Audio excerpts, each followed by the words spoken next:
যে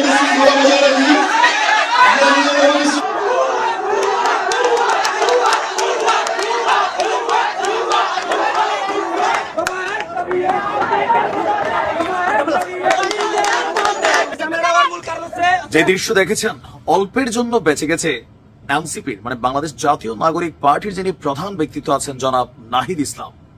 জনগণ কি জিনিস আজকে বুঝতে পারছে, ধোলাইয়ের হাত থেকে অল্পের জন্য বেঁচে গেছে। এমনকি ভিডিও পুরোটা যদি আপনারা দেখতেন, দামি গাড়ির মধ্যে নাহিদ কিভাবে জনগণের ভিতর দিয়া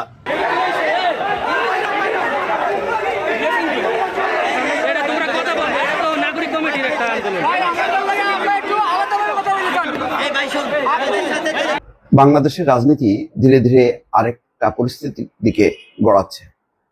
সেই পরিস্থিতির পরিণাম কি হবে, ভালো হবে নাকি মন্দ হবে, এটা পরিষ্কার না। কিন্তু একটা রাজনৈতিক মেরুকরণ চলছে, আর সেই মেরুকরণের কেন্দ্রে আছে আওয়ামী লীগ। আবারও বাংলাদেশ উত্তপ্ত হচ্ছে। জুলাই আগস্টে অনেক ইচ্ছা ছিল, কিন্তু ইচ্ছা থাকা সত্ত্বেও রাজপথে আসতে পারি নাই। কিন্তু এবার রাজপথে নামা লাগলে অবশ্যই নামবো। যেখানে সেনাপ্রধান নিজে প্ল্যান করে যে কিভাবে বাংলাদেশ আওয়ামী লীগকে পুনর্বাসন করা যায়, যেখানে সেনাপ্রধান ইন্ডিয়া এবং হাসিনার প্ল্যান বাস্তবায়ন করার জন্য মাঠে নামে, সেখানে তো আমাদের মাঠে নামতেই হবে। রিফাইন্ড আওয়ামী লীগ নতুন এক আওয়ামী লীগকে বাংলাদেশে সকলের সামনে আনতে চায়। আসসালামু আলাইকুম ওয়া রাহমাতুল্লাহি ওয়া বারাকাতুহু। প্রিয় দর্শক, শরীরটা দুদিন যাবত মেস করতেছিল, মেজাজটাও খারাপ ছিল। আজকে মেজাজটা একটু ঠান্ডা হয়েছে, তাই আপনাদের সামনে একটি বিষয় নিয়ে এসেছি। কি কারণে মেজাজটা খারাপ হয়েছিল আর কি কারণে মেজাজটা আজকে ফুরফুরা হয়েছে আমি একটু পত্রিকা থেকে হেডলাইনটা শোনাচ্ছি আপনাদেরকে, তারপরে আমি বিস্তারিত আলোচনা করলেই বুঝতে পারবেন মেজাজটা দুদিন যাবত কেন গরম ছিল। আসসালামু আলাইকুম দর্শক, শুরুতে আপনাদেরকে একটি প্রশ্ন করতে চাই, বাংলাদেশে কি আওয়ামী লীগকে একেবারে সারা জীবনের জন্য নিষিদ্ধ করা সম্ভব?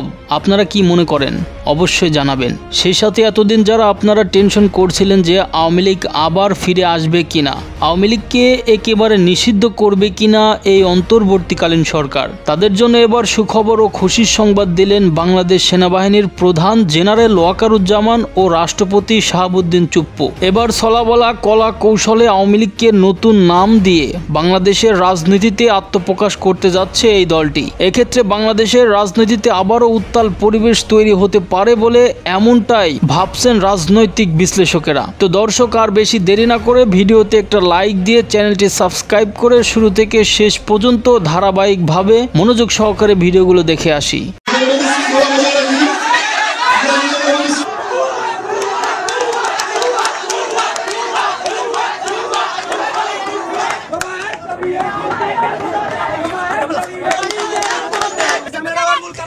যে দৃশ্য দেখেছেন অল্পের জন্য বেঁচে গেছে এনসিপির মানে বাংলাদেশ জাতীয় নাগরিক পার্টির যিনি প্রধান ব্যক্তিত্ব আছেন জনাব নাহিদ ইসলাম।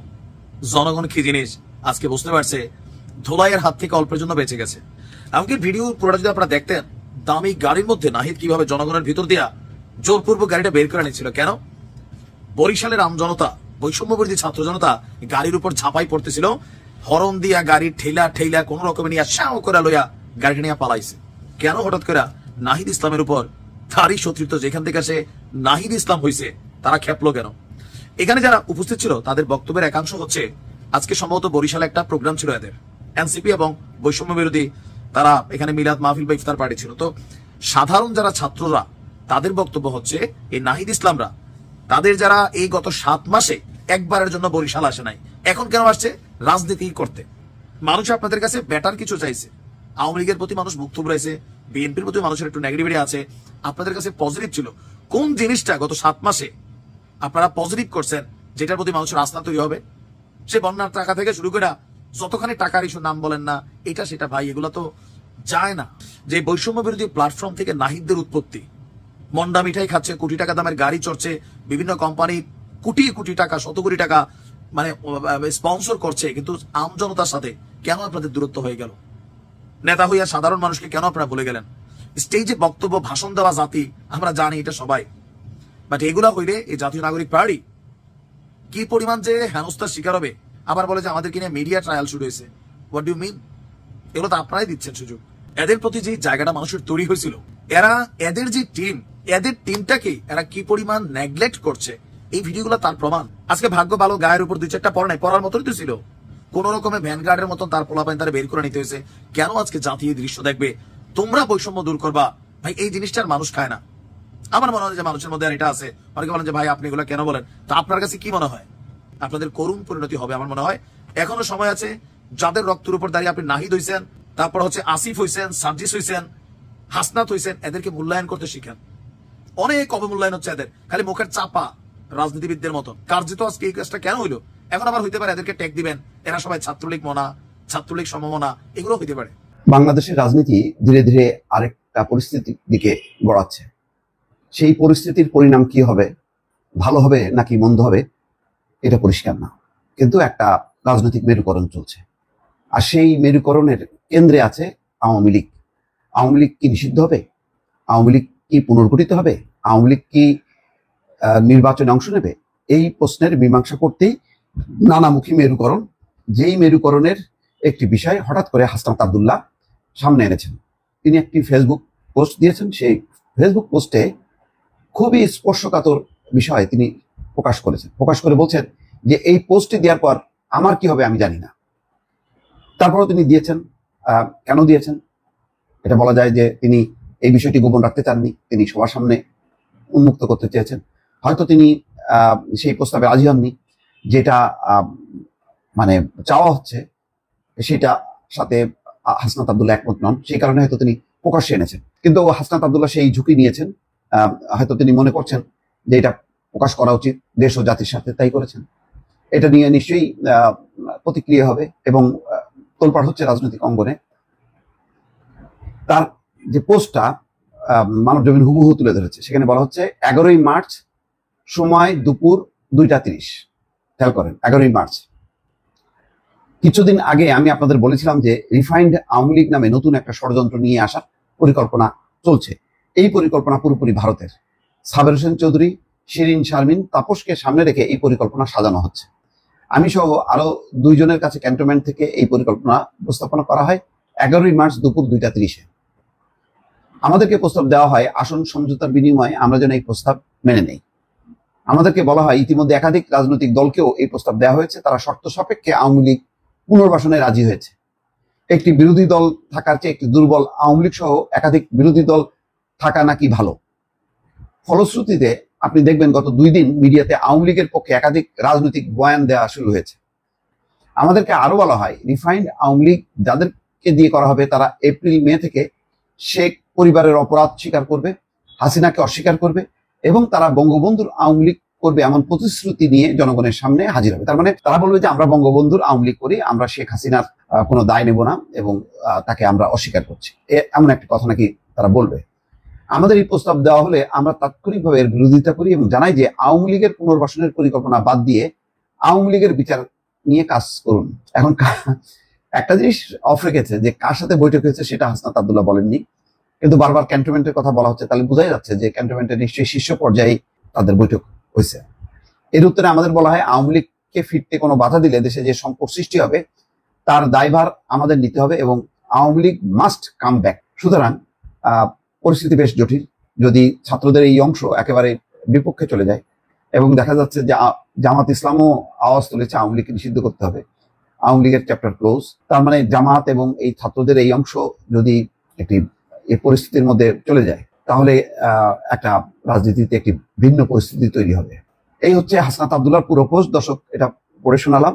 এর প্রেক্ষিতে বোঝাই যাচ্ছে যে একটা টানাপোড়েন চলছে এবং সাম্প্রতিক সময় আমি বলেছিলাম যে ডক্টর মোহাম্মদ ইউনূসের সঙ্গে সেনাপ্রধান ওয়াকারুজ্জামানের যে বৈঠক, এটা নিছক কোনো সৌজন্য সাক্ষাৎ না, এটা সুনির্দিষ্ট রাজনৈতিক যে একটা মেরুকরণ, সামনের নির্বাচন এবং একটা পট পরিবর্তন হবে এবং উপদেষ্টা পরিষদ ডক্টর ইউনূস নিশ্চয়ই কোনো বিতর্কের মধ্যে থাকবেন না। তারা যতটা সম্ভব বিতর্ক এড়িয়ে, তাদের জন্য সমস্যা হলো এই, তারা জুলাইয়ের গণঅভ্যুত্থান তারা বেনিফিশিয়ারি বা বলা যায় যে এই অভ্যুত্থানকে তারা সমর্থন করেছেন।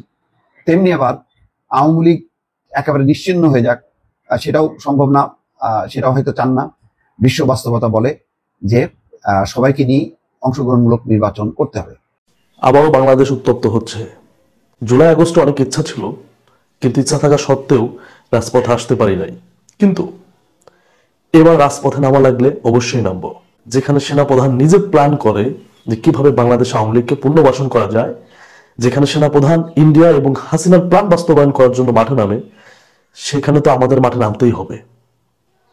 রিফাইন্ড আওয়ামী লীগ, নতুন এক আওয়ামী লীগকে বাংলাদেশে সকলের সামনে আনতে চায়, যারা জুলাই আগস্ট হত্যাকাণ্ডের সাথে জড়িত না। আমি শুধু একটা কথা বলতে চাই, কোনো ভালো মানুষ তো আওয়ামী লীগ করতে পারে না। আপনি কোন আওয়ামী লীগ দিয়ে নতুন রিফাইন্ড আওয়ামী লীগ মাঠে আনবেন, রাজনীতি করার সুযোগ দেবেন? তারাই আবার শেখ হাসিনাকে বাংলাদেশে আনবে না, এই গ্রান্টটা আপনি দিতে পারবেন? কারণ আওয়ামী লীগ তো শেখ হাসিনার বিকল্প কাউকে চিন্তা করতে পারে না। হাসনাত আব্দুল্লাহ যে কথাগুলো বলছে, এর মাঝে একটা কথা খুব গুরুত্বপূর্ণ, যে সেনাপ্রধান বলছে যে আওয়ামী লীগকে ছাড়া ভালো নির্বাচন হবে না। 2024 নির্বাচনের আগে তো সেনাবাহিনীর প্রধানের দায়িত্বে ছিলেন। বিএনপিকে ছাড়া যে শেখ হাসিনা নির্বাচনটা করলো, তখন তো আপনাকে এই কথাটা বলতে শুনি নাই। যেখানে পশ্চিমা বিশ্ব চাপ দিতেছিল, সারা পৃথিবীর সব দেশগুলা বলতেছিল যে একটা অংশগ্রহণমূলক নির্বাচন দেখতে চায়। আর অংশগ্রহণমূলক নির্বাচন তখনই হবে যখন বিএনপির মতো বড় একটা রাজনৈতিক দল নির্বাচন অংশগ্রহণ করবে। কই, তখন তো বিএনপি নির্বাচনে আসে নাই। আপনি তো শেখ হাসিনাকে সাপোর্ট করলেন। লজ্জা লাগে বলতে, সেনাবাহিনী কিনা পুলিশের আন্ডারে মাঠে নামলো, যে রাষ্ট্রপতি, সেনাবাহিনীর প্রধান, একে এত বড় দুইটা পদে, গুরুত্বপূর্ণ দুইটা পদে আওয়ামী লীগের প্রোডাক্ট রেখে কখনো রাষ্ট্র সংস্কার হবে না বলছিলাম। কিন্তু যারা আমাকে অনেক আগের থেকে দেখেন তারা জানেন এই কথাগুলো বলছি, যে এত গুরুত্বপূর্ণ পদে রেখে কখনো রাষ্ট্র সংস্কার হবে না। কই, সত্য হচ্ছে কথাগুলা? হচ্ছে। কিসের সংস্কার? আপনারা চাচ্ছেন রাষ্ট্র সংস্কার করতে, তারা চাচ্ছে আওয়ামী লীগকে কিভাবে বাংলাদেশে পুনর্বাসন করা যায় এটা চাচ্ছে। আমি সেনাবাহিনীর প্রধানকে একটা কথা বলতে চাই, বাংলাদেশের জনগণ আপনাকে হিরো হিসাবে অ্যাকসেপ্ট করছে, হিরো হিসাবে। যদিও আমরা করি নাই, এমন কোনো কাজ করেন না যে বাংলাদেশের জনগণ আপনাকে জনগণের শত্রু হিসাবে চেনে। যাই হোক, আশা করি বুঝতে পারছেন। ধন্যবাদ সবাইকে।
দর্শক, আপনাদেরকে অসংখ্য ধন্যবাদ এতক্ষণ পর্যন্ত ভালোবেসে মনোযোগ সহকারে আমাদের এই ভিডিওগুলো দেখার জন্য। দর্শক, আপনারা পুরোপুরি দেখে এ পর্যন্ত আসছেন, শুধুমাত্র আপনাদেরকেই আমাদের অন্তঃস্থল থেকে, আমাদের পক্ষ থেকে আপনাদেরকে অভিনন্দন এবং ভালোবাসা জানাচ্ছি। দর্শক, আপনারা জানেন যে আমরা প্রতিনিয়ত বাংলাদেশ সময়ের সাথে আপডেট থেকে, বাংলাদেশের রাজনৈতিক প্রেক্ষাপট থেকে ঘটনা বিচার বিশ্লেষণ করে সময়ের সবচাইতে গুরুত্বপূর্ণ সংবাদগুলি আমরা আপনাদের সাথে প্রচার করে থাকি, যাতে করে গুরুত্বপূর্ণ সময়ে গুরুত্বপূর্ণ খবরগুলো আপনারা জানতে পারেন। তো দর্শক, আর বেশি কথা বলবো না, পরিশেষে ভিডিওতে একটা লাইক দিয়ে চ্যানেলটি সাবস্ক্রাইব করে রাখুন পরবর্তী আলোচিত আপডেট পাওয়ার জন্য। আজকের মতো এখানেই বিদায় নিচ্ছি। সবাই ভালো থাকবেন, সুস্থ থাকবেন। আল্লাহ হাফেজ।